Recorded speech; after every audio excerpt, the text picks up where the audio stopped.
What's going on, y'all? What's going on? I am here today to honor someone who meant a lot to the local community and who meant a lot to me. So today's broadcast, we're not going to talk about following the show. Um, Give me a second. We're not gonna we're, we're not gonna spend today, you know, talking about followers and subscribers and all that. We're not going to do none of that. I'm not going to be here for a long time. This is going to be a short pod because I'm not even supposed to be here today. I got something else to do, but I figured I'd come here early because this is more than worth it. For uh, those of you who follow this program, who follow me, you know that I got my start as a man on the street for the Scott and BR show. Now, to be 1000% honest with you, before I started working at the radio station, I had no idea who Scott and BR were. I went to that station with full intent of me, you know, the the ego of me, being on the radio. And because of that, I ended up give me one more second.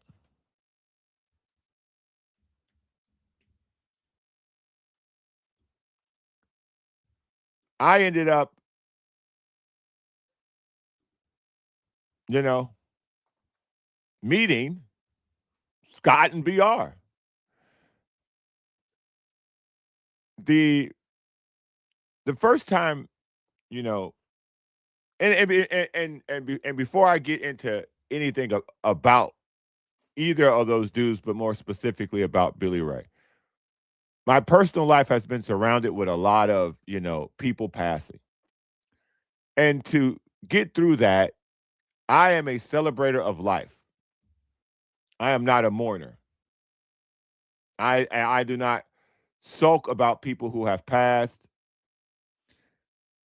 even though I understand that emotion needs to be expressed and it needs to be released.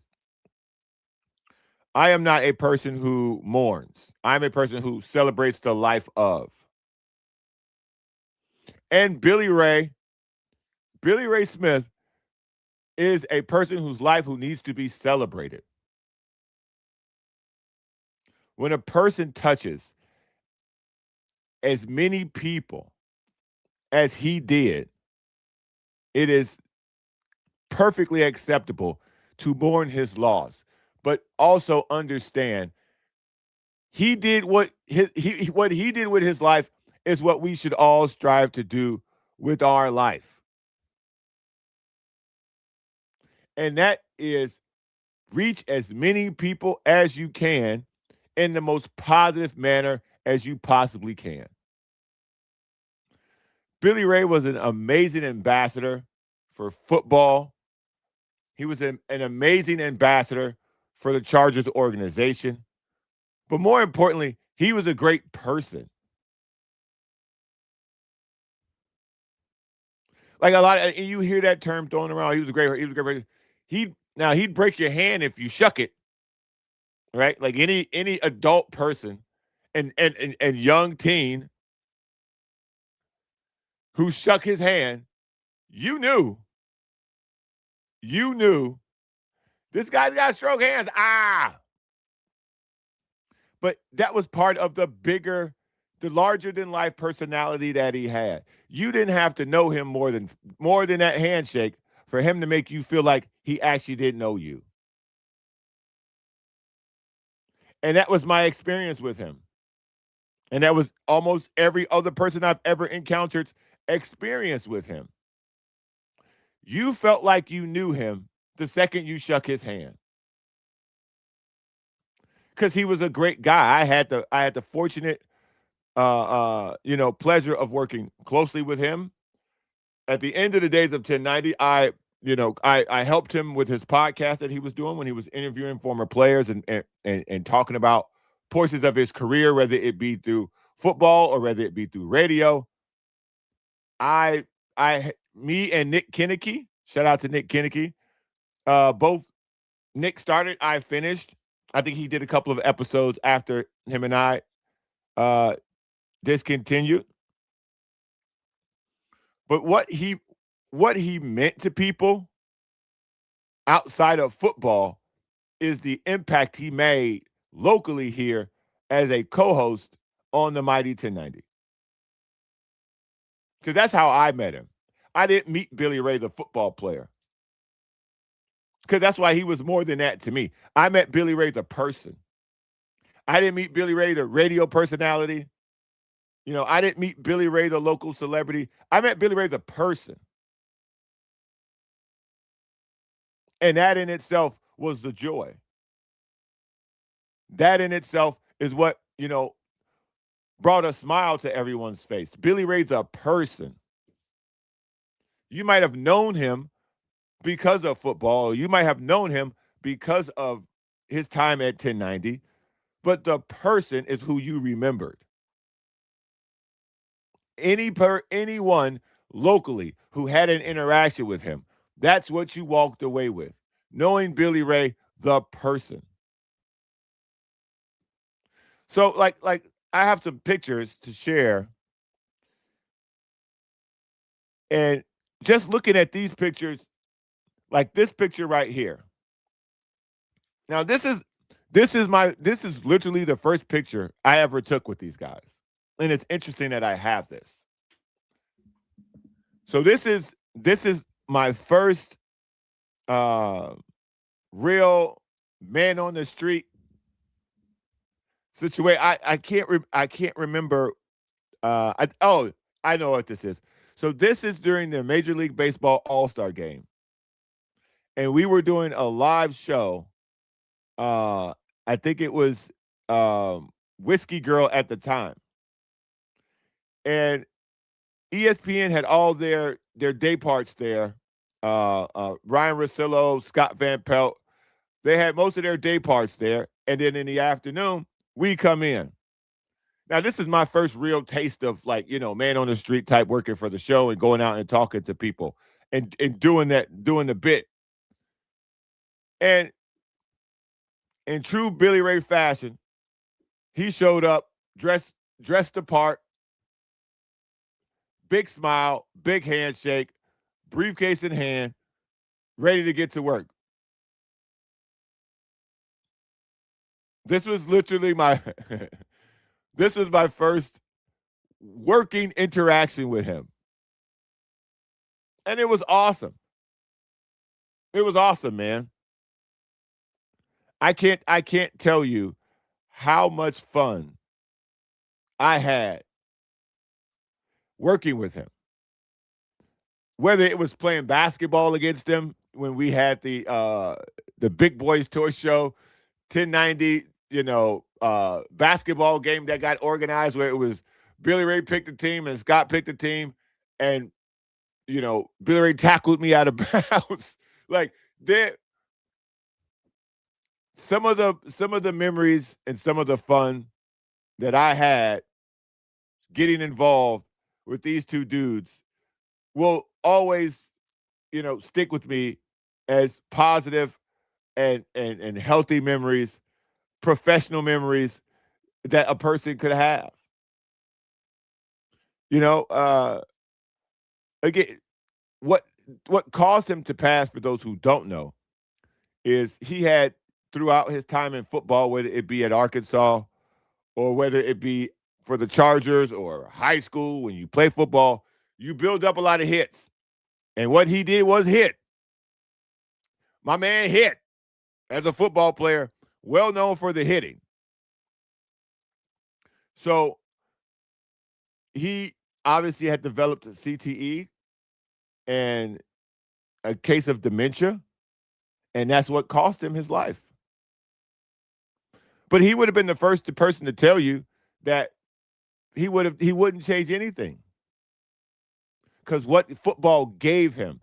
When I would have conversations with him about him, you know, remembering things from the past and talking about his father, who was a professional football player, and talking about his time in Arkansas, and when he was some of his sharpest memories. One of the things that always stuck out when I would talk to him, pre-podcast, during podcast, post-podcast, he would say to me, "I wouldn't change anything. What football has given me, I, you know, what football had given his family, the life he was able to create as a football player was something that he always loved and cherished." And so as he began to, you know, uh, transition out of the radio portion of what he had done post his career, I was happy for him. I was happy for him.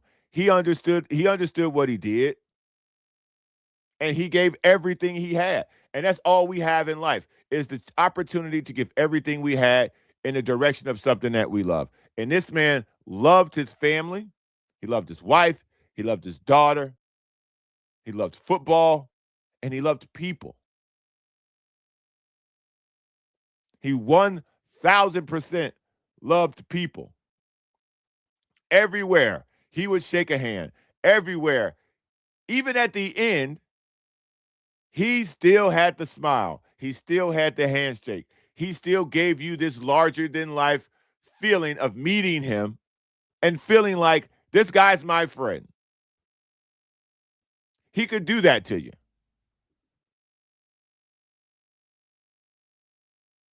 He could do that to you. And that's how I will remember him. That's how I will remember him. We are all saddened by his loss. We all lost something. The city lost a big person.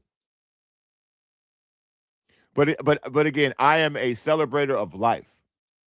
I do not believe, me personally, in mourning loss. I believe in celebrating the life and the times that you had with the person.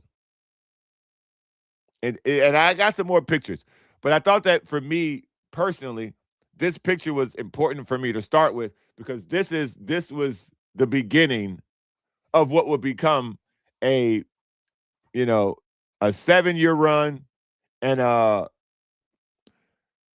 what we call it, a 5-year friendship. This is where it began.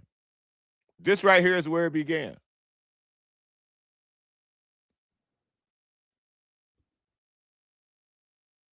So as we continue to, this is Steve Fisher. Those are the Bensons, a major contributor to the Great Friends. This was of all the pictures that I received, this was one of my favorite. This was one of my favorite pictures because this is what the show. This is what Scott and BR was. This and Linda, of course. We cannot. There's a picture of Linda too, which we'll get to that one next. But just silly guys having a great time. Scott in the back with a terrible goatee and a hula hoop. I don't know what Alex is playing with. And Billy Ray, just with that. There's the smile. There's the fun. There's the humor. Just a bunch of big kids, man. Just a bunch of big kids, fortunate enough to still be having a good time.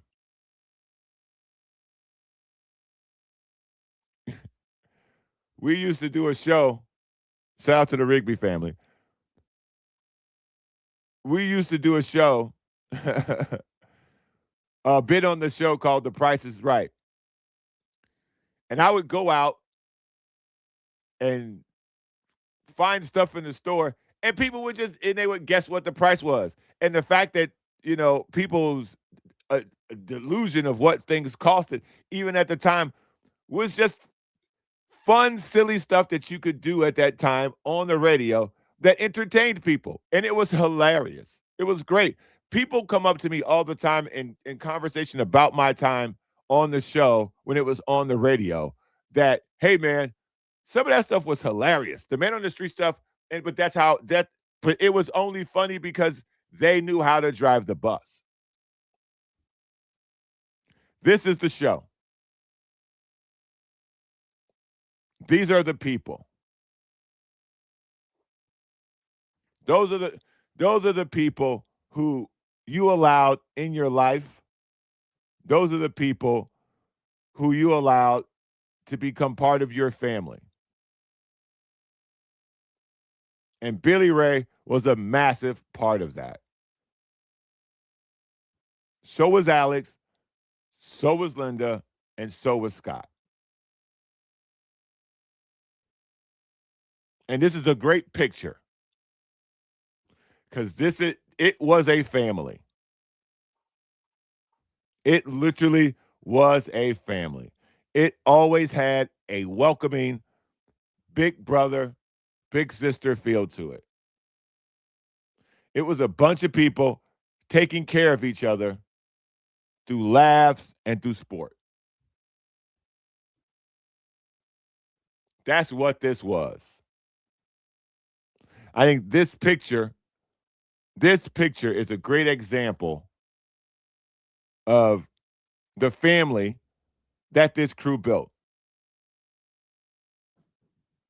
And everything around this group started with this. And there are other people involved, Pratty and other people who produced the show before Alex got there. But this is the crew for me. For me, this is the crew, man. Over time, kids grew up listening to the show. Look at how big Fat Tony's kid is at the end of this. This is him as a baby. This is him as a grown ass man. This is how much time can pass. You can be in a person's life this long to watch their kids grow up. And Billy Ray did that through radio. Billy Ray did that through conversation and entertaining people. Friendship.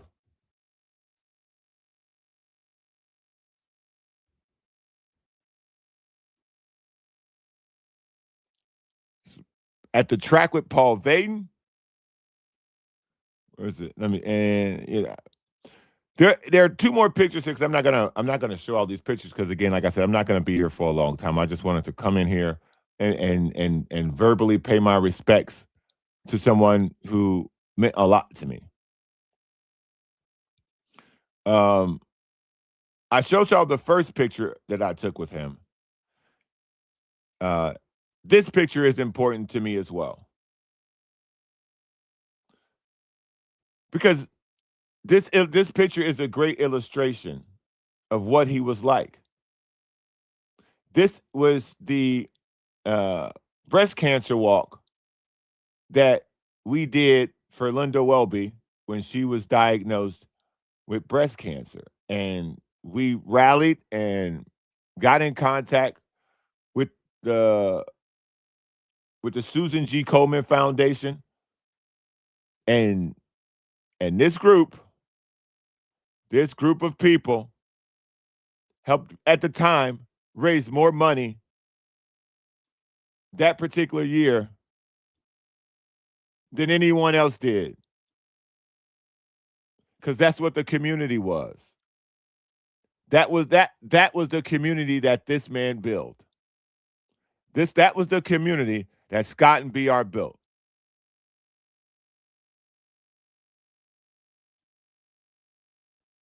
Yeah, Tito. So Tito says BR hit some winners at the track during the live broadcast. Billy Ray would always bet on the long shot. He would always bet on the long shot horse racing. And he would and unlike many people, he always do the one to pick the win. Now, obviously, he didn't win every long shot because every long shot doesn't win. But every long shot that won, he picked them. And I don't know if it was a bit or it was just something that he did from personal reasons. I never talked to him about that. So it's interesting Tito remembered that. But that's the thing. A guy like Billy Ray, everybody had a memory with him. That's what made him special. Everybody had a memory with him. This is Joe Rigby and his girls who he had brought out to the Susan G. Komen Walk for Cancer. And those girls are, again, adults now. And throughout the journey, they were around the show and they got the chance to shake Billy Ray's hand.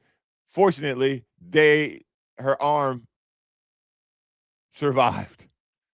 Because again, he had enough character to be able to crush my hand and gently, shake a little girl's hand.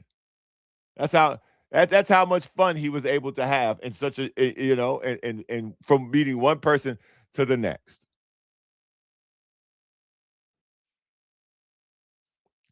Yeah, Joe, we raised 10 grand and I think it was the at the time Peter Seidler matched the 10 grand and made it 20. Because again, those were the relationships. That was the community that was built.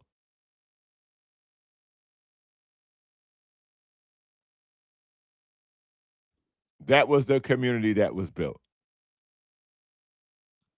Joe says the twins are 20 and Keena is 16, almost 17. Time flies, man. Time flies. This is the last picture I'm going to share. This was my last picture with him.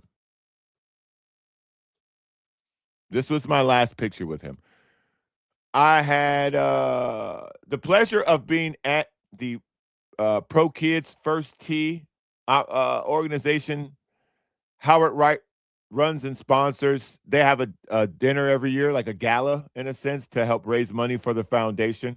And when it came time to raise money, when it came time to help the community, Kim and Billy Ray were always present.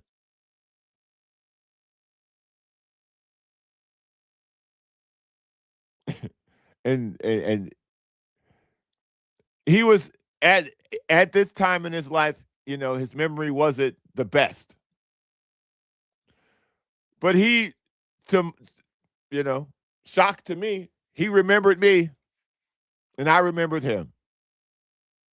And we had a massive hug because at that point in time, I hadn't seen him in like 6 or 7 months. And when you go from seeing somebody every day to not seeing them for 6 or 7 months, like there's a level of energy and embrace within that, and it was just all smiles, man.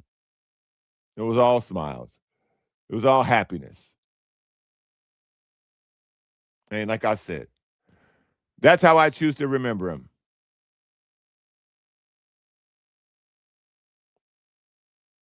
That's how I choose to remember him. Just like that. A big old smile. Smile so big you can't help but to smile. There are people that you meet in life, and this will be the last thing I say before I get out of here. There are people who you meet in life that when they smile, you smile. For me, he was that. When he saw you coming, he would smile and he would stick that hand out. And in turn, you would act as such. You would smile as well, and you'd shake that hand and you'd hold on for dear life.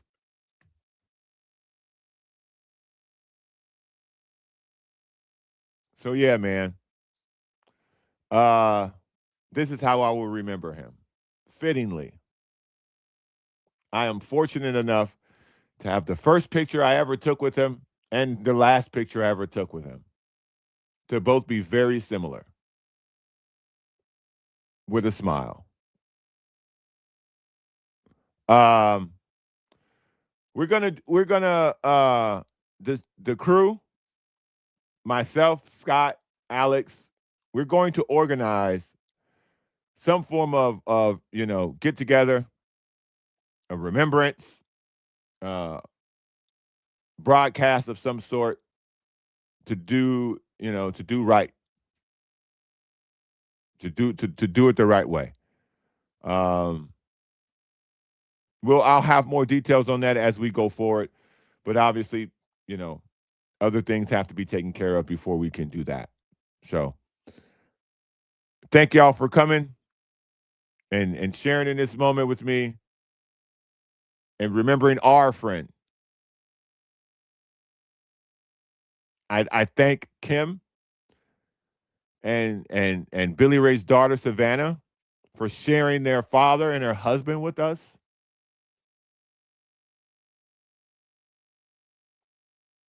And I will always remember Billy Ray just like this. Not as a football player, not as a radio host, but as a friend. A friend who could always put a smile on your face, man. Y'all take it easy. I'll see y'all tomorrow.